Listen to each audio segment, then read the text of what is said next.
படம் நல்லா இருக்கு சார். குறைந்த முதலீட்டில் எடுக்கப்பட்ட படம், சிறந்த படம்.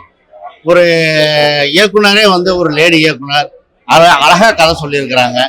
இதுல என்ன ப்ளஸ் பாயிண்ட் என்னன்னாக்கா, எப்ப சொல்றதா படம் சக்சஸ் ஆகணுங்கிறதுக்காக நிறைய திணிப்பாங்க, காமெடியை புகுத்துவாங்க, அப்படிலாம் பண்ணுவாங்க.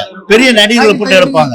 அந்த மாதிரிலாம் இல்லை, கிடையாது. இதுல குறைந்த நடிகர்களை வச்சு அருமையா கதையை கொண்டு போயிருக்கிறாங்க.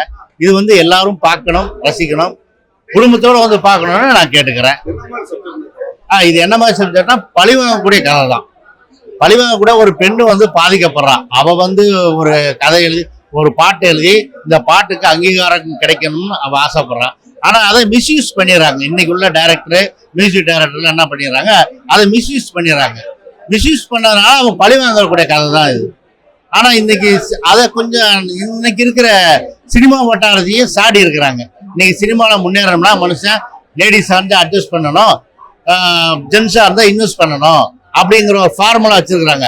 அந்த ஃபார்முலாவும் இதை உடைச்சிருக்கிறாங்க. இது வரவேற்கத்தக்கது, அருமை. இது மாதிரி பண்ணணும். படம் பொருளிக்காம போகுது சார். 2 மணி நேரம் உட்காந்து தெரியல, நல்லா போகுது சார். அருமை சார், சூப்பர் சார்.